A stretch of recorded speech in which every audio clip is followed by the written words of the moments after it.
इंसानों का इतिहास बहुत लंबा और इंटरेस्टिंग है।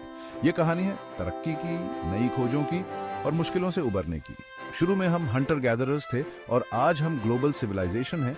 इंसान ने बहुत तरक्की की है। ये ऐसे इंसानी इतिहास के इंपॉर्टेंट पड़ावों को एक्सप्लोर करेगा।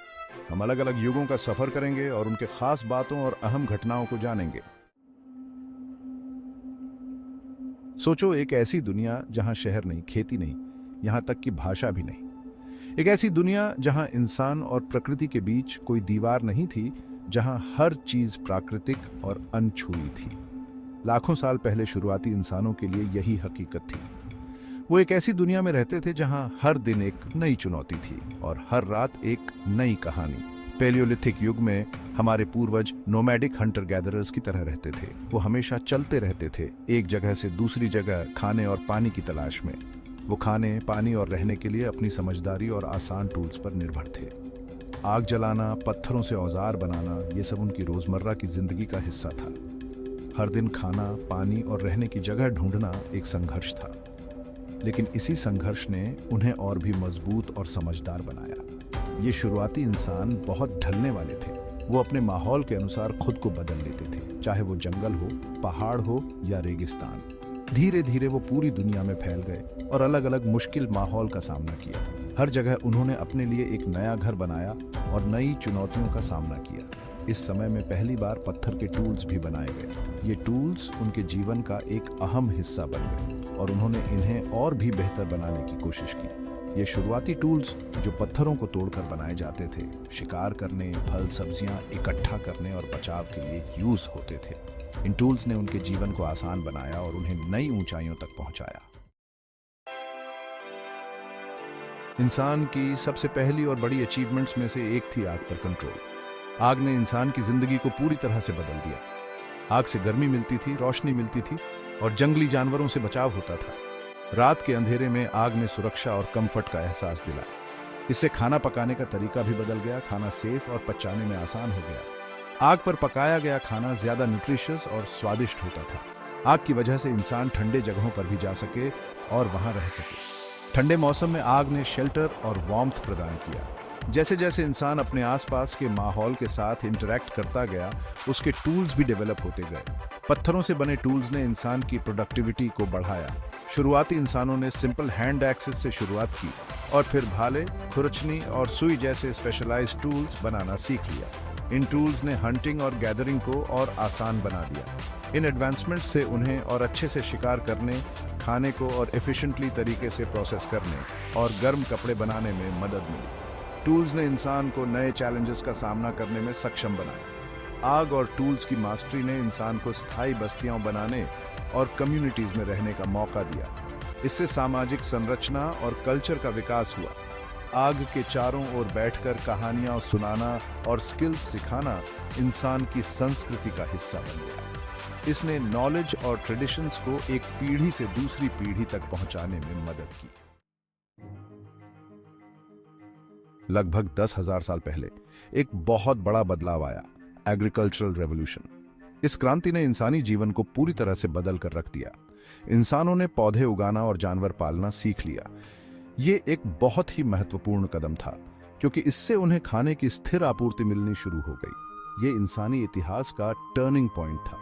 इसने न केवल उनके जीवन को आसान बनाया, बल्कि उन्हें नई संभावनाओं की ओर भी अग्रसर किया। अब इंसान सिर्फ शिकार और फल सब्जियां इकट्ठा करने पर निर्भर नहीं था। वो अपना खाना खुद उगा सकता था। इससे उन्हें अधिक समय और ऊर्जा बचाने का मौका मिला।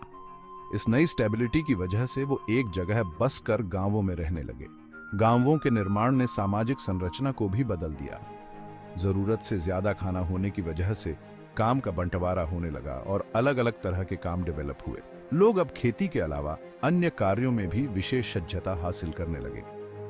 एग्रीकल्चरल रेवोल्यूशन एक धीमा प्रोसेस था, जो दुनिया के अलग अलग हिस्सों में अपने आप हुआ, लेकिन इसका असर पूरी दुनिया पर पड़ा और इसने सिविलाइजेशंस के विकास की नींव रखी। इसने व्यापार, कला और विज्ञान के विकास को भी प्रेरित किया, जिससे मानव सभ्यता ने एक नई ऊंचाई प्राप्त की। Section 5, ancient civilisations emerge. खेती के विकास ने इंसानी समाजों को बड़ा और कॉम्प्लेक्स बनने में मदद की। 4000 और 3000 ईसा पूर्व के बीच उपजाऊ नदी घाटियों में पहली सभ्यताओं का उदय हुआ। इन सभ्यताओं की पहचान थी उनके शहरी केंद्र, संगठित धर्म, जटिल सामाजिक ढांचे और लेखन प्रणालियां। मेसोपोटामिया, जो टिग्रिस और यूफ्रेटीज नदियों के बीच स्थित था, सभ्यता का क्रेडल माना जाता है। समीरियंस, जो इस क्षेत्र में रहते थे, ने दुनिया के पहले शहर और लेखन प्रणाली क्यूनिफॉर्म का विकास किया। उसी समय प्राचीन मिस्र अपने फेरोस, पिरामिड्स और चित्रलिपि लेखन के लिए प्रसिद्ध नाइल नदी के किनारे फला फूला। Section 6, the rise of empires. जैसे जैसे सभ्यताएं बढ़ीं और एक दूसरे के साथ इंटरैक्ट की, साम्राज्य उभरे जो अपने टेरिटोरीज और प्रभाव का विस्तार करना चाहते थे। ये साम्राज्य, जैसे कि अकाडियन साम्राज्य, बेबीलोनियन साम्राज्य और मिस्र का न्यू किंगडम, शक्तिशाली शासकों, विशाल सेनाओं और जटिल ब्यूरोक्रेसीज की विशेषता वाले थे। साम्राज्यों के उत्थान और पतन ने प्राचीन दुनिया के पॉलिटिकल लैंडस्केप को आकार दिया। साम्राज्यों ने व्यापार को बढ़ावा दिया, ज्ञान फैलाया और अलग अलग संस्कृतियों को एक दूसरे के संपर्क में लाया। हालांकि वे युद्ध और विजय में भी शामिल थे, जिससे विनाश और सांस्कृतिक आदान प्रदान दोनों हुए। Section 7, the medieval world. मध्य युग, जो मोटे तौर पर 5वीं से 15वीं शताब्दी तक फैला था, महत्वपूर्ण परिवर्तन और बदलाव का दौर था। यूरोप में रोमन साम्राज्य का पतन हुआ, जिससे एक फ्रेगमेंटेड फ्यूडल सिस्टम का उदय हुआ। इस अवधि में ईसाई धर्म का उदय हुआ, जो यूरोप में एक प्रमुख शक्ति बन गया। पूर्व में इस्लामी स्वर्ण युग फला फूला, जो गणित, विज्ञान और कला में प्रगति से चिह्नित था। इस समय के दौरान एशिया में भी शक्तिशाली साम्राज्य उभरे, जिनमें चीन में टैंग डायनेस्टी और भारत में मुगल साम्राज्य शामिल हैं। मध्ययुगीन दुनिया विविध संस्कृतियों, धर्मों और साम्राज्यों की एक टेपेस्ट्री थी। Section 8, the renaissance and reformation. Italy में 14वीं शताब्दी में शुरू हुआ पुनर्जागरण शास्त्रीय कला, साहित्य और दर्शन में नए सिरे से रुचि का प्रतीक था। इस अवधि में कलात्मक, वैज्ञानिक और बौद्धिक रचनात्मकता का विकास हुआ। लियोनार्डो दा विंची, मिकेलांजेलो और राफाएल ने इतिहास की कुछ सबसे आइकॉनिक कलाकृतियों का निर्माण किया।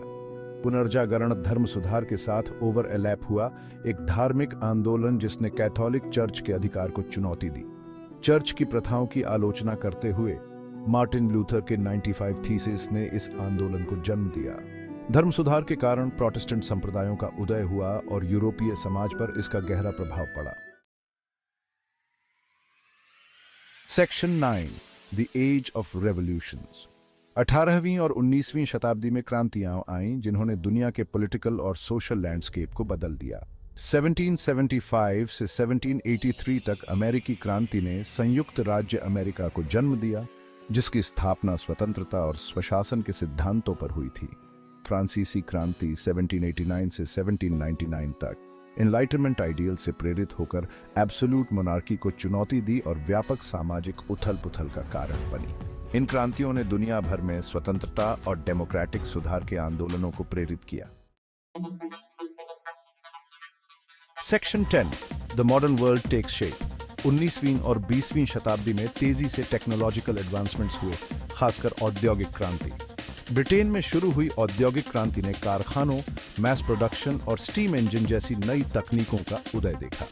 इससे अभूतपूर्व आर्थिक विकास हुआ, लेकिन साथ ही नई सामाजिक समस्याएं भी पैदा हुईं। 20वीं शताब्दी में 2 विनाशकारी विश्व युद्ध, साम्यवाद का उदय और पतन और संयुक्त राज्य अमेरिका और सोवियत संघ के बीच शीत युद्ध प्रतिद्वंद्विता देखने को मिली। इस अवधि में विज्ञान, चिकित्सा और प्रौद्योगिकी में भी महत्वपूर्ण प्रगति हुई, जिसमें कंप्यूटर का विकास, इंटरनेट और अंतरिक्ष अन्वेषण शामिल हैं।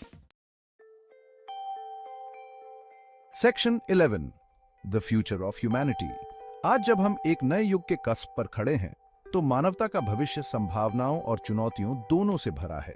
हमें क्लाइमेट चेंज, संसाधनों की कमी और सामाजिक असमानता जैसे गंभीर वैश्विक मुद्दों का सामना करना पड़ रहा है।